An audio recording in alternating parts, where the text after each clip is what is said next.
오늘부터는 남명 선생이 남긴 민안부를 통하여 선생의 생각을 살펴보도록 하겠습니다. 남명 선생의 민안부는 백성을 통치하는 임금이 백성을 사랑하여 편안히 살도록 해야 하는데, 그렇지 않으면 백성이 나라를 엎을 수도 있다는 것을 경계하는 글입니다. 남명 선생은 왕권 중심의 체제에 얽매이지 않았습니다. 백성이 가장 존귀하다, 백성이 나라의 근본이다라고 하는 생각에 매우 투철하였습니다. 오늘날의 민주의식을 가지고 있었습니다. 선생의 민안부에는 이러한 생각이 잘 나타나고 있습니다. 오늘날을 사는 우리에게도 시대를 뛰어넘어 많은 가르침을 주고 있습니다. 민안부는 모두 80평으로 되어 있습니다. 매우 깁니다만 전체를 한번 살펴본다는 마음으로 한번 보겠습니다. 앞의 번호는 설명의 편의를 위하여 임의로 붙인 것입니다. 민안부 전체는 따로 제목 밑에 있는 설명란에 넣어두겠습니다. 필요할 때 더보기를 누르면 민안부 전체를 보실 수 있습니다. 민안부 유월지교, 유월저음에는 염예염하, 염예태가 말과 같아 불가상야, 올라갈 수도 없고 불가하야, 내려갈 수도 없다. 위제, 험막과은, 험함이 이보다 더한 데가 없으리니 주이시행, 배가 이로서 가기도 하고 역이시복, 또한 이로서 엎어지기도 한다. 민유수야, 백성이 물과 같다는 것은 고유설야, 예로부터 있어 온 말이니 민칙대군, 백성은 임금을 받들기도 하지만 민칙복국, 백성은 나라를 엎어버리기도 한다. 오고지 가견자 수야, 내 진실로 말하거니와 눈으로 볼 수 있는 것은 물이니 험제외자 난압, 험함이 밖에 나타난 것은 만만하게 보기 어렵지만 소불가견자 심야, 소위 눈으로 볼 수 없는 것은 마음이니 험제내자 역설, 험함이 안에 감추어진 것은 만만하게 보기 쉽다. 이 막역어 평지, 걷기에는 평지보다 쉬운 곳이 없지만 선불시 상족, 맨발이면서 살피지 않으면 발을 다치고 처마간어 임석, 거처함이 이부자리보다 편안한 곳은 없지만 천불의 촉목, 바늘을 겁내지 않으면 눈을 다친다. 화실유어 소울, 재앙은 실로 소홀함에서 말미암는다. 암부작어 계곡, 험함이 계곡에서만 일어나는 것은 아니다. 원독재중, 원독이 마음속에 있을 적엔 일념심예, 한 사람의 생각이라 몹시 미세하다. 필부호천, 필부가 하늘에 호소해도 일인심세, 한 사람일 적엔 매우 보잘것없다. 연소격지무야, 그러나 밝은 감흥이란 다른 데 있지 않으니 천시청지제차, 하늘의 보고 들으심이 이들에게 있나니 민소욕이 필종, 하늘은 백성이 원하는 것을 반드시 따라주니 식부모지어자, 이는 부모가 자식에 대해서와 같다. 시수미어 일념일부, 한 사람의 원독, 한 필부의 하소연이 처음엔 비록 하찮은 것이나 종책보어 황황상제, 끝내 거룩하신 상제께서 보답하시니 기수감적 아상제, 그 누가 감히 우리 상제를 대적하리. 심천 험지 난제 실로 하늘이 내린 험함은 건너기가 어렵도다. 극망고의 설험 하늘이 망고에 걸쳐 험함을 보였는데 기제왕지 설설 얼마나 많은 제왕들이 이를 예사로 보았던가. 걸주 비망의 탕무 걸주가 탕무에게 망한 것이 아니다.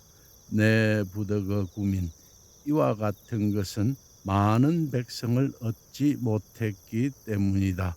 한육의 위소민 한의 유방은 말단의 작은 백성이었고 진이세 위대군 진의 이세는 대단한 임금이었다. 이 필부의 역만성 필부로서 천자의 자리를 바꾸었으니 시대권지하제 이처럼 큰 권한은 어디에 있는가. 지제오 오민지수에 다만 우리 백성의 손에 있으니 불가외자 심가외야 가히 겁내지 않아도 될 만한 것이 몹시 겁낼만 하도다. 희허제 촉산지흠 촉산의 험함이 안덕이 부군 복국야제 어찌 또 임금을 넘어뜨리고 나라를 엎을 수 있으리요. 국을 암지소자 그 암음함의 근원을 찾아보면 단불의 호일인 진실로 임금 한 사람에게서 벗어나지 않는다. 유일인지 불량 한 사람의 불량함으로 말미암아 위어시가빙 여기에 위험이 가장 크게 따른다. 궁실광대 궁실이 넓고 크면 암지여야 암음함의 수레다. 여알성행 여알이 성행함은 암지계야 암음의 계단이다. 세렴무에 세금을 기준 없이 거두어 들이면 암지적야 암음함을 쌓읍니다. 사치무도 도에 넘치는 사치는 암지입야 암음함을 일으켜 세웁니다. 부극제위 부극이 자리에 있으면 암지도야 암음으로의 길이다. 형육자행 형벌을 마음 내키는 대로 행함은 암지고야 암음을 경고하게 합니다. 종궐 암지재민 비록 암음함이 백성에게 있다지만 하마귀와 군덕 어찌 임금의 덕에서 말미암지 않겠는가. 수막크머 하에 물은 하에보다 험한 것이 없지만 비대 풍칙 타첩 큰 바람이 아니면 고요하다. 험막 위어 민심 암험함이 민심보다 위태로운 것이 없지만 비폭군칙 동포 포악한 임금이 아니면 동포다. 이 동포 위 적수 동포를 원수로 생각하니 용수사의 연호 누가 그렇게 하도록 하였는가.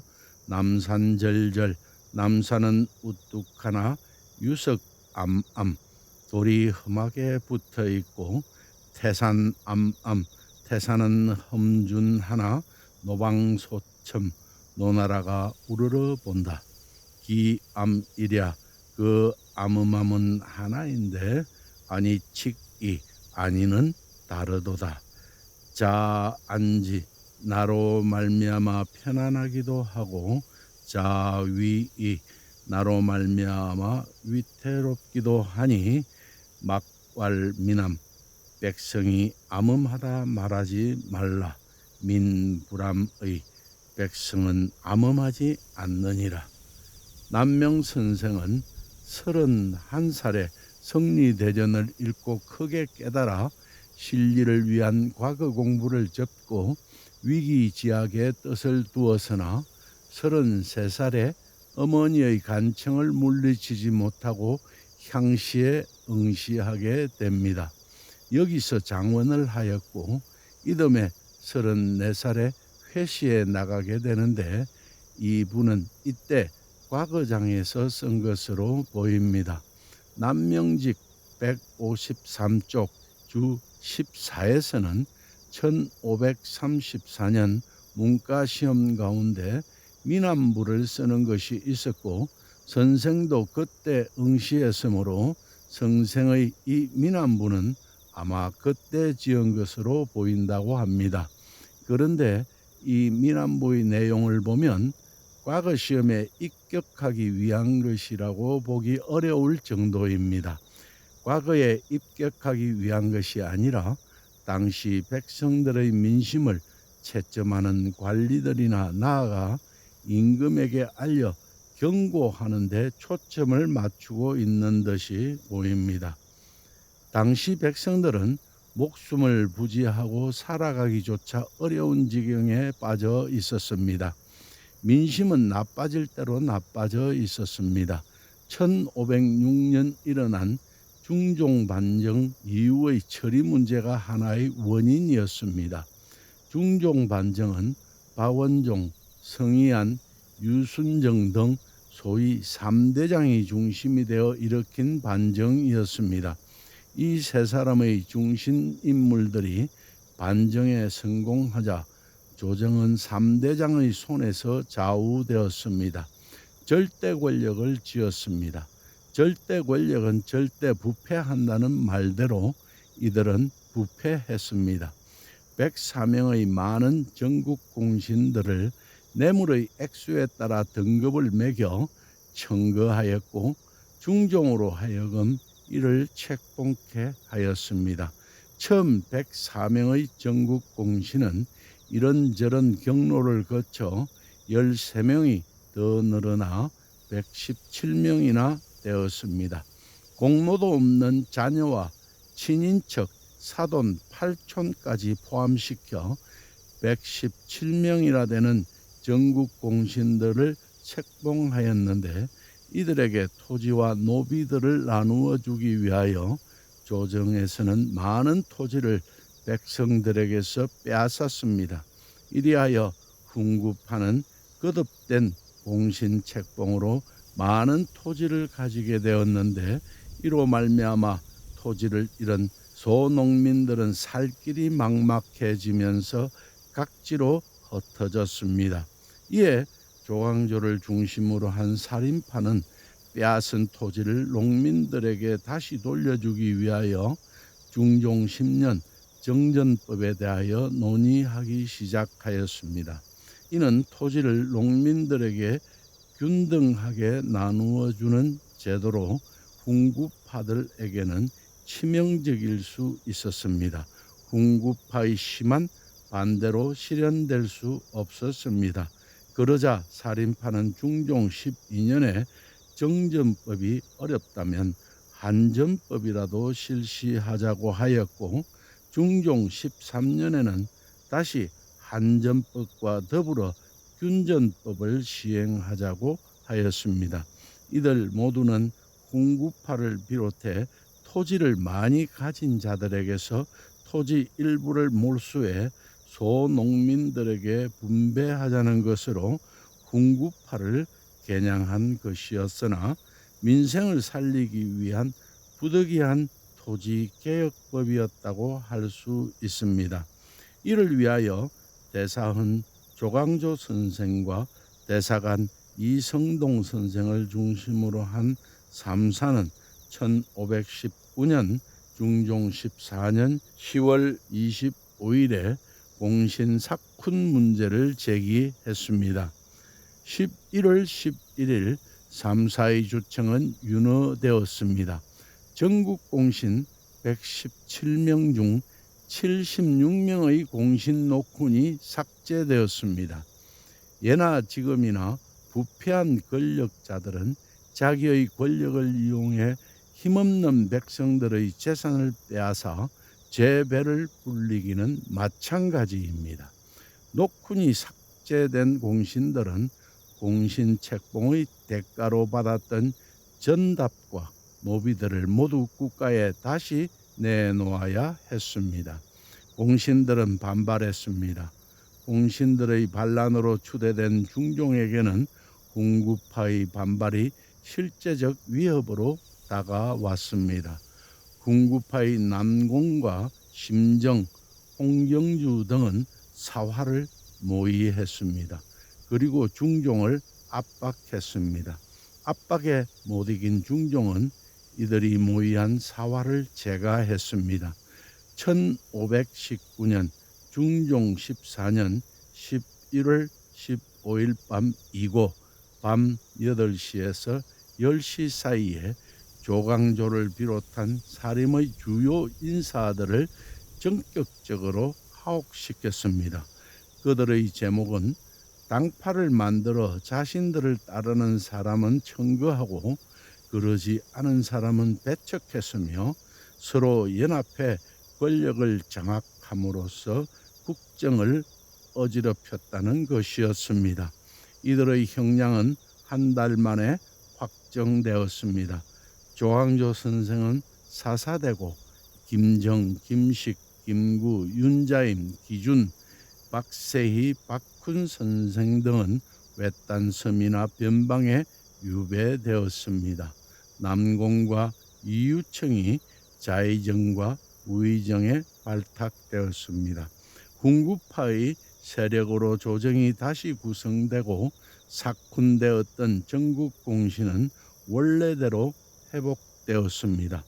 중종 때 이뤘던 정치개혁은 이 기묘사화로 말미암아 끝나고 말았습니다.